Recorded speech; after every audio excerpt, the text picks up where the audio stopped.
Hey everybody, I'm the Ranting Monkey, and today we're going to watch yet another fucking BuzzFeed video. But this time there's actually a method to my madness.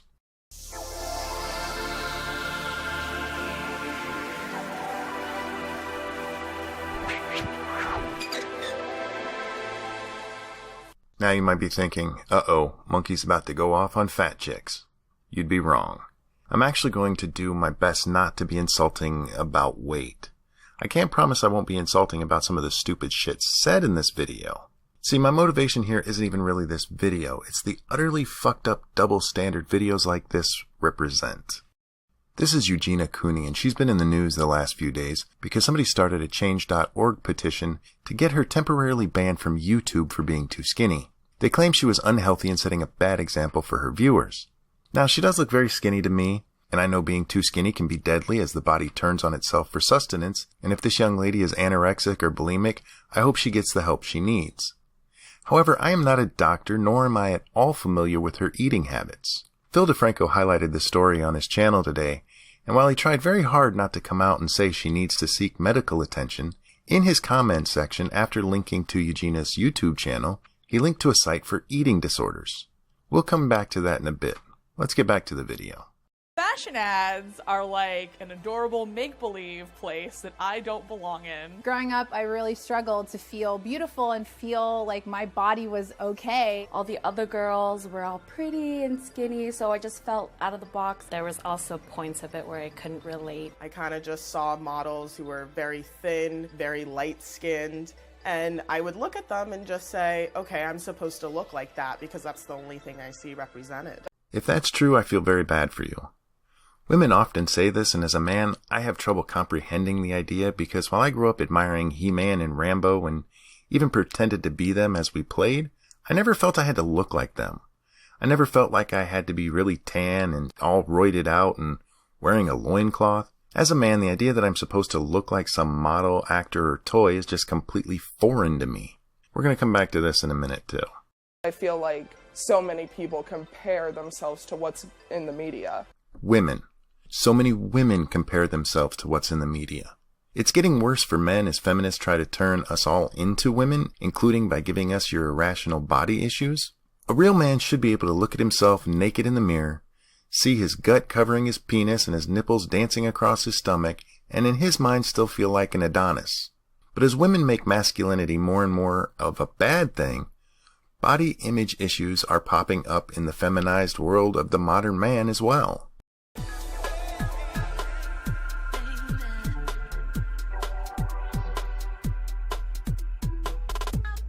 Now we're going to skip most of the photo shoot itself because it's just kind of boring. It's them getting their makeup done and getting put into position, and it's really just boring. But we are going to touch on some of the stupid shit they say during the photo shoot.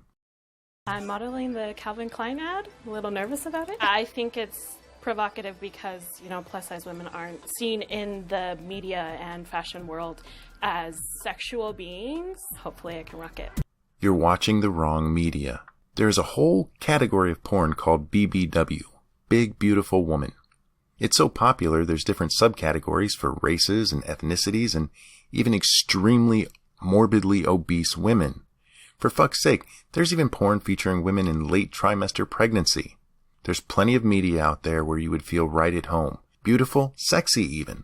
What a lot of women just don't seem to understand is that the fashion world is run by two groups of people who aren't really interested in women. Gay men and other women. Why would you look to these people to tell you how to feel sexy? It's kind of retarded. It'd be like asking somebody with a peanut allergy to recommend a good peanut butter. Today I'm modeling the Agent Provocateur ad. I'm excited to showcase that, even if you have a bigger chest or some curves, you can still look awesome on an awesome couch in an awesome corset. Who in the hell's out there telling you big boobs can't be sexy? I have never heard a guy say, man, she was really hot, but she just had these big old titties that kept ruining it for me. Again, gay men and catty, bitchy women run the modeling and fashion world. That's why you see so many models who are built like 13-year-old boys. Now we get to see the results, side by side with the original pictures. And I will be picking a winner based entirely on my own damn preferences. Okay. This is our actual photos? Yeah. Hey now! It looks exactly like the picture. It looks so good. I look badass in that picture. You might think you look badass, though I disagree, but who the fuck are you trying to kid? It looks exactly alike? Do you need new glasses? I'm not even talking about weight here. The outfits, the lighting, even the pose are all fucking different. But both photos suck, so who cares?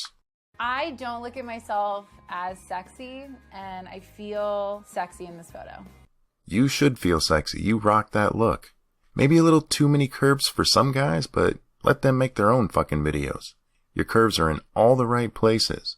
The only drawback is you miss the sexy facial expression. You look more like you're lost than lusty.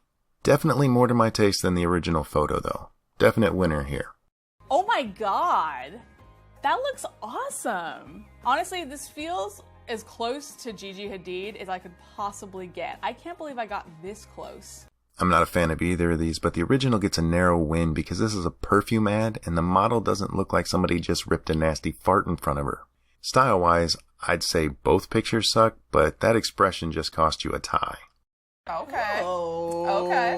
Wow. Look at us. We look good. We look good. Look at your bedroom eyes. Bedroom eyes on point. You see those? I'd be inclined to vote for these two as the winners anyway, but I am a sucker for sexy eyes and the woman on the far right is killing it. My wife has the most gorgeous eyes I've ever seen, and she can get me to do damn near anything just by batting them at me. Luckily for me, she only uses her powers for good. But as far as these photos go, the win definitely goes to the eyes. This is amazing. Like, I feel like I can't believe, I'm so fucking proud of myself for doing it. Proud of what? You're damn near dressed. We see a little bit of your leg.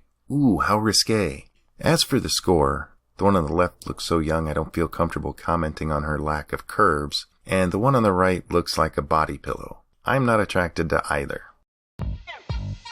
This proves that we need to show more body inclusivity on fashion ads because it shows that you can be beautiful at any size and that fashion is for everybody.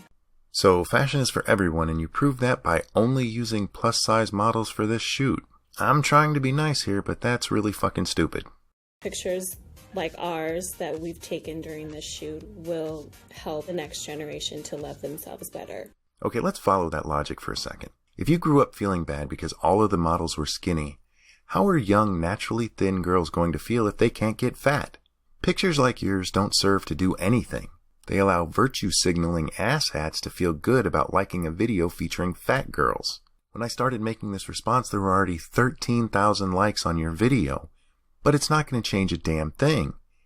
Nobody out there who feels bad about their weight is suddenly going to feel good about it because you got professional makeup, professional lighting, and a professional photo shoot done. They're still going to feel fat. You know, growing up, I didn't really see people who looked like me in magazines and campaigns. And I just think it's very important that no matter what your age is, you realize that your body is beautiful because it is yours. And you need to take charge of that and feel empowered. No, you need to take care of your body as best you can so you can live a long and healthy life. You don't have to be stick thin, but you also shouldn't need a wheelchair to get around simply because of your weight. Women need to stop looking to fashion models and magazines run by gay men and catty women to define what's sexy. And we need to stop pretending morbidly obese is ever sexy except to people in the fat fetish community. Do you remember Eugenia from way back at the beginning of this video?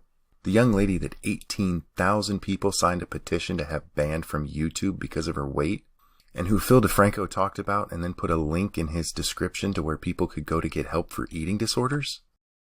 How do you think the internet would have reacted if that petition had been to remove this woman for her obviously unhealthy body? Do you think Phil would have linked to an eating disorder site? Yeah, the gay men and bitchy women who run the fashion world push unrealistic body types on women, but that doesn't mean we have to throw common sense out the window and pretend being morbidly obese is not just as unhealthy as being too thin. You should love yourself, and that should include taking care of your body. A little extra weight can be sexy as hell to a lot of guys and gals out there. But these two stories just show just how fucked up we've gotten when it comes to physical health and beauty standards. Just because one thing is stupid doesn't mean we have to go full retard in the other direction. That's it for this one, guys. Don't forget to like, subscribe, and share. I'm the Ranting Monkey, and I will see you next time.